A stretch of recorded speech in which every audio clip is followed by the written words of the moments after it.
Tapi kalau yang begini, itu melampaui yang fardu. Melampaui yang fardu bukan tambah bilangan fardu.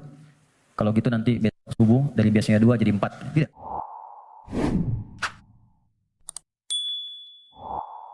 Teman-teman lihat baik-baik, disebutkan dengan kata alladzina. Saya pernah sampaikan di banyak pertemuan.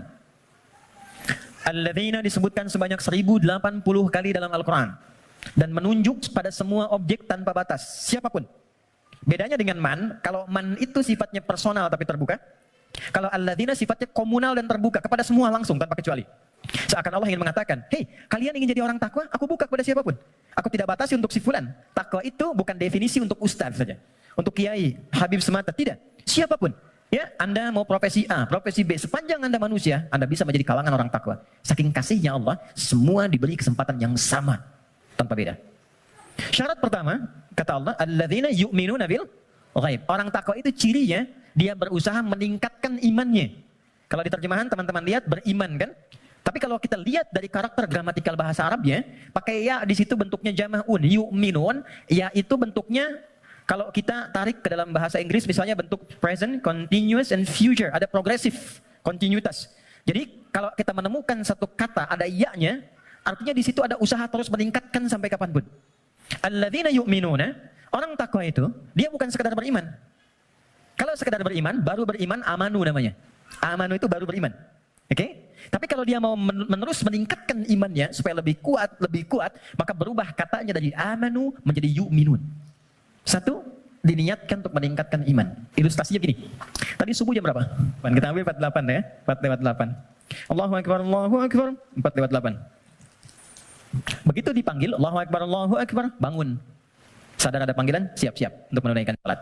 Jam 4:08 dipanggil, jam 4:08 bangun. Itu namanya iman standar. Kerjanya jam 8, datang jam 8, standar gak? Standar kan? Ya. Kerja jam 8, datang jam 8, standar ya? Standar. Kalau Anda datang jam 7, itu baru istimewa. Ya, itu baru kuat, bagus. Dipanggil jam 4:08, Anda siap-siap dari jam 3:30. Itu kuat namanya. Dipanggil jam 4:08, nunggu dari jam 2. Istimewa. Ya. Yang sering terjadi itu begini, dipanggil jam 4:08, baru sadar jam 8:04. Ya. Okay. Ini problemnya. Dan masih menuntut untuk solusi segera gitu kan. Nah, ini.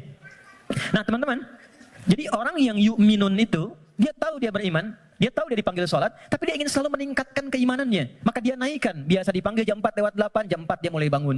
Naik lagi, jam 3:45, 3:30. Semakin Anda mampu meningkatkan itu, dan nanti ada rasa dalam jiwa. Ya, petunjuknya begini, biasanya kalau iman sudah mulai meningkat, dalam bab sholat itu, ada orang yang ketinggalan sholat sunnah, itu hatinya gelisah. Padahal yang fardu itu belum dipanggil. Karena biasa tahajud, subuh 4:08, dia bangun jam 4:05. Lalu ketika dia lihat jam, ya Allah terlambat saya. Padahal subuh aja belum.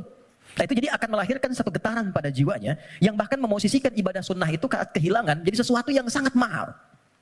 Kalau yang ini yang standar, atau ini yang di bawah standar, kadang-kadang terlambat sholat fardu pun biasa aja. Ini, ya. Nah ini yang dimaksud yu'minun. Jadi kalau ingin menjadi manusia takwa, yang dimudahkan segala persoalan kehidupannya, ini kan eksklusif. VVIP, nggak semuanya orang bisa. Hal yang pertama dilakukan adalah niatkan untuk meningkatkan iman dulu. Naikkan imannya. Jalannya bagaimana? Amalannya langsung. Cara meningkatkan iman itu satu, wa yuqimunas shalah. Perhatikan tulisannya teman-teman di situ tuh salat. Coba lihat di mushafnya, tulisannya mesti begini. Nah, harus begini. Yuqimunas shalah. Enggak boleh beda. Harus begini. Karena nanti ada yang begini. Gini. Ada yang begini. Salawat. Kalau yang begini, artinya sekali, tunggal. Kalau yang begini, artinya sholat fardu, 5 waktu. Contoh Quran surah kedua Al-Baqarah ayat 238. Hafidhu ala sholawat, bentuknya begini. 5 waktu. Kodenya boleh dicatat, 24434. Yang 5 waktu, 24434. 2 sholat subuh, 4 sholat zuhur, 4 sholat asar, 3 sholat maghrib, 4 sholat isya. Ini. Tapi kalau yang begini, itu melampaui yang fardu. Melampaui yang fardu. Melampaui yang fardu bukan tambah bilangan fardu. Kalau gitu nanti besok subuh dari biasanya 2 jadi 4. Tidak. 2. Melampaui yang fardu artinya menambah dengan yang sunnah. Loh, Anda kan pengen masuk kelas VIP. Kalau kelas tribun biasa kan bayarnya biasa. Nontonnya kan biasa. Ya kan? Tapi kan permintaannya pengen yang spesial. Kalau pengen spesial, ibadahnya pun harus selaras dong. Harus adil, harus sama, harus spesial juga. Makanya tingkatkan dari sekedar yang fardu.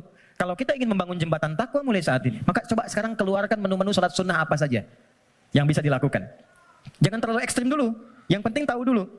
Misal, yang siang ada apa saja. Kita mau masuk salat zuhur misalnya. Sebelum zuhur itu ada salat sunnah. Ada 4 rakaat. Bisa dibagi 2. 2 rakaat, 2 rakaat. Kalau nggak sempat waktunya untuk 4, bisa 2. Hadis Ibnu Umar. Sebelum asar ada 4 rakaat. Rahimallahu ra'an shalla qabla al-'asri arba'an. Misal salat mutlak. Malam misalnya ada tahajud. Kita ingin coba bangun tahajud. Nggak usah yang tinggi-tinggi dulu. 2 rakaat aja dulu. Ya, 2 rakaat untuk melatih kenyamanan hati dan fisik kita. Jangan dipaksakan dulu. Malam ini 11, besoknya berhenti. Ya. Dan nggak usah panjang-panjang dulu. Saya selalu mengatakan kalau pengen tahajud dimulai, maka mulai dengan 2 rakaat tahajud, 1 witir. Ya, dan gunakan surah paling favorit yang bisa kita ucapkan, kita bisa bacakan. 3 kul kan? Dari wajahnya tuh kelihatan. Rakaat pertama, qul a'udzu birabbil falaq, al-falaq. Ya kan? Antum kan nggak jauh dari Al-Asr, An-Nasr, Al-Kautsar, Al-Falaq, An-Nas, Al-Ikhlas. Pada ikhlas semua tuh. An-Nas. Tutup witir dengan 1 rakaat, Al-Ikhlas. Ikhlas. Saking ikhlasnya cuma 1 gitu ya. Oke. Oke. Coba dulu itu. Sampai jiwa kita merasa bosan, nyaman jiwanya. Tapi kan kita mulai merasa bosan, masa ini terus? Besok kan jadi naik kan? Jadi 4, terus tambah ad-duha, al-insyirah. Lama-lama menikmati. Nah, ketika menikmati itu yang disebut dengan halawatul iman, nikmatnya beriman. Sudah pengen pindah surat. Kalau para penghafal Quran tuh adik-adik RKM biasanya murojaah. Al-Baqarah, Ali Imran, An-Nisa, biasa. Tapi kalau sudah paham esensi tahajud, yang dibaca itu kadang, kalau sudah mengerti, surat yang sesuai dengan kebutuhannya. Itu tingkat tertingginya. Misal, sedang ada persoalan yang berat ke jiwa. Nggak harus tinggi-tinggi. Baca rakaat pertama ad-duha, kedua al-insyirah. Kita nggak harus tinggi-tinggi, dan kita merasakan itu. Pengen membangun hubungan baik dengan Allah, pengen taubat gitu kan. Pengen mendekat, pengen jadi ahli surga. Baca surat Az-Zumar misalnya.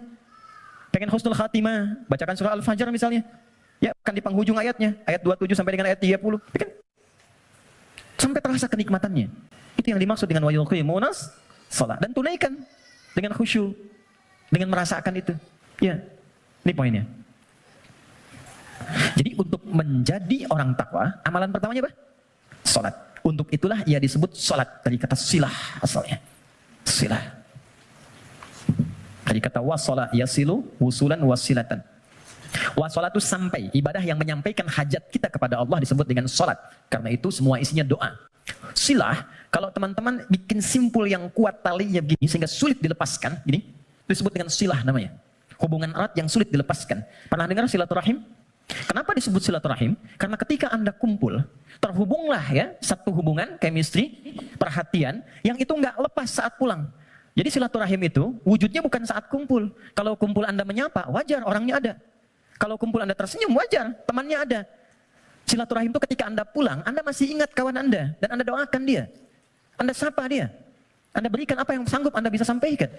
Saya diajarkan pada guru kami saat selesai belajar dan siap untuk mengajar, pesan guru saya waktu itu, nak, kalau engkau mengajar siang hari, tatap.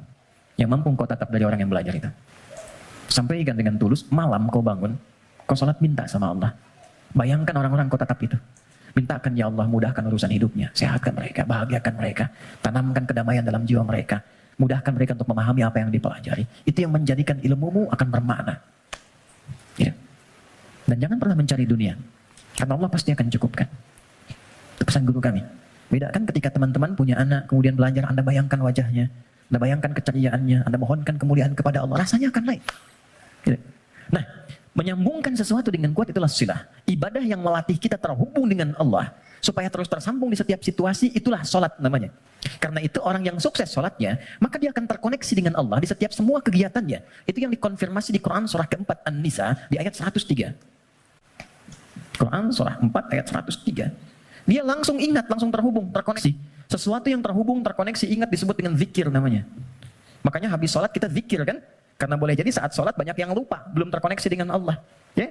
Bahkan ada orang yang kata Nabi sendiri mengingatkan, hatta la yash'ural musalli kam raka'atan yusalli. Ada orang yang bahkan gak sadar berapa rakaat sedang menunaikan sholatnya. Waktu subuh tadi berapa rakaat sholat? 2 ya? Ada yang 1 loh. Ada yang 3 loh. Karena tak ingat. Lupa. Kalau lupa kan suka gak ingat. Kan? Nah, fa'idha qadaytumus shalah, kalau Anda telah tuntas mengerjakan sholat, fadhkurullaha, maka sholat yang telah Anda kerjakan itu akan mengoneksikan diri Anda dengan Allah. Qiyaman dalam aktivitas berdiri. Jadi kalau orang benar sholatnya, dia berdiri itu ingat Allah, jalan aktivitas dalam berdiri. Jalan ingat Allah. Kalau jalan ingat Allah, mau pakai kendaraan, mau jalan kaki, gak akan sombong. Karena merasa setiap aktivitas berjalannya diawasi oleh Allah. Keluar dari sini, tak akan pernah tertukar alas kaki. Keluar dari masjid, gak akan ada yang ketukar sendal. Karena ingat Allah. Mustahil orang ingat Allah, lantas dia misalnya menggunakan alas kaki orang lain, mustahil. Ya Allah, mana? Ya Allah, ini, astagfirullah, lupa, pakai aja. Dia pakai yang paling bagus, padahal dia ke masjid nggak pakai sendal.